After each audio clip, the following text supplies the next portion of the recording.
Alright guys, welcome to another episode of Titans Talk. Today we're going to be talking about some moves inside the Titans division and some moves they can make for their salary cap and some free agents this year. So, first we'll talk about who they should cut and who they should sign. I have them cutting Malcolm Butler, who frees up $10 million in cap space. You know, he's getting old. He's almost 31 now. I think that would save us, it would save us 10.2.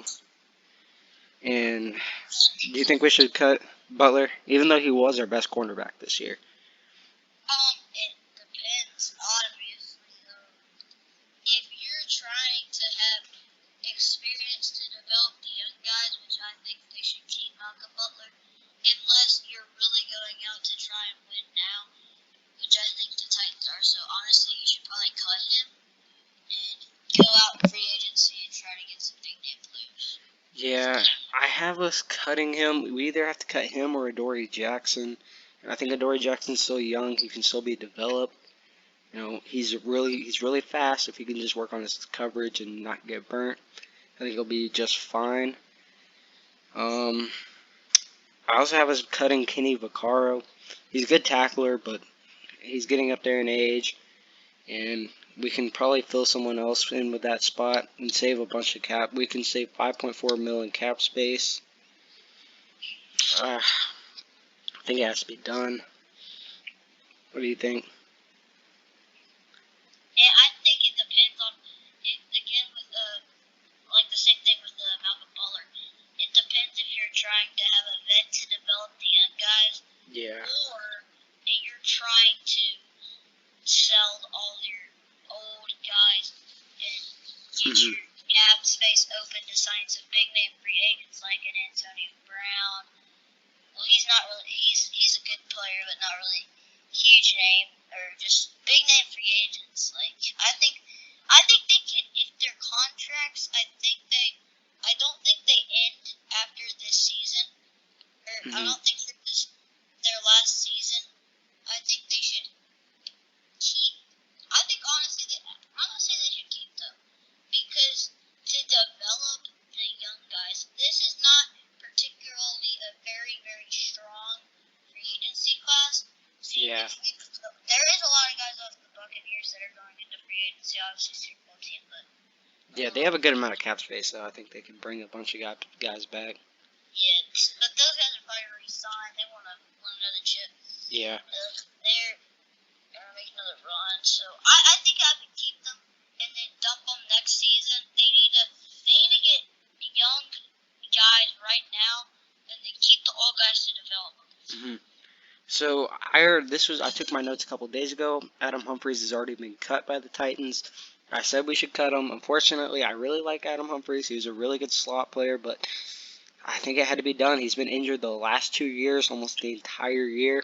When he's been on the field, he's produced well, but he can't prove he can stay healthy. So I think, unfortunately, we did have to cut him. I agree, man. Humphries, I really like him when he's on the field. He's a playmaker, but he's just not proven to stay healthy. Like you said, he's just. Yeah. I like this dude. I think he might be. He could be signed to be a good player. Yeah. I feel like if they could have given him another shot at it, but I don't know.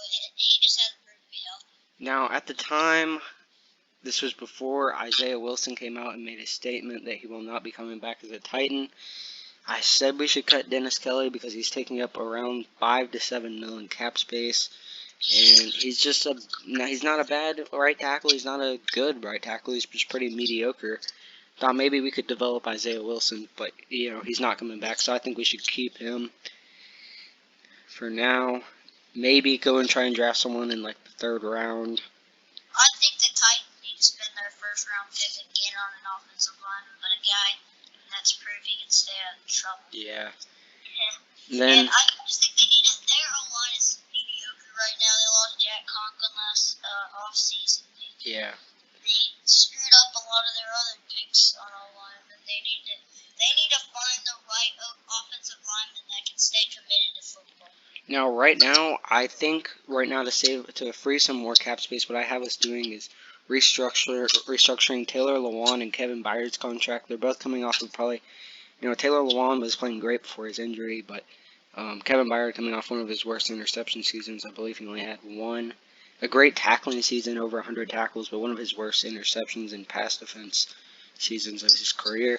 I think we restructured both their contracts a little bit and saved probably around 10 to 15 million combined, restructuring both of their contracts.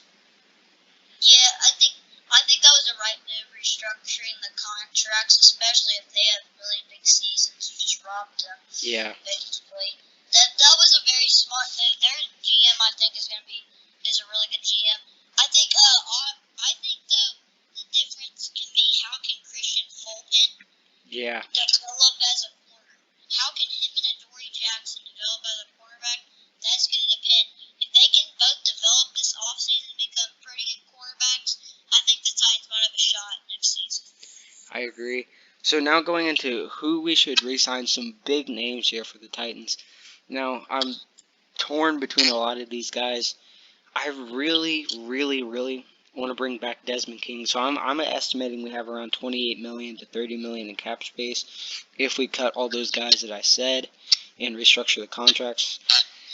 I want to bring back Desmond King, and you gotta bring back Desmond King. You have to. Here's what I think. I think Christian Fulton plays the slot better than he plays the slot better than he does the outside, but if we can develop him into playing the outside, I'd rather get rid of Malcolm Butler and try and fit him on the outside instead and move Desmond to the inside. And I think we can get him back for around 6 million to 7 million, and I think that's a good contract for him. That's not overpaying him, not underpaying him. And then, yeah, I agree. Desmond King, you have to bring him back. You only paid a 6th-round pick to get him, but man, yeah, it was a steal. But this dude's elite, man. Yeah. Just another year under Mike Vrabel's system, Mike Vrabel, he can make this dude elite. yeah. I'm telling you. Now, Desmond King, if y'all watched back in like 2018, this dude oh yeah, he was locked down. the Chargers. If he can return back to that form, which I believe he can with Mike Vrabel as the head coach, the sky's the limit. Now, second guy, Jadeveon Clowney. A lot of people don't want to see him back in Titans uniform. I, however, for the right price, would love to see him back. If we can get him around 6 million to 7 million, which he said he wants to be a Titan. He came out and said he wants to be a Titan next year. If he can come back for 6 to 7 million, I want to re-sign him. He is good at getting pressure off the edge. I would love to have him back for 6 to 7 million. I agree. I have to agree with that. And I just think Clowney, he had a bad year. Yeah.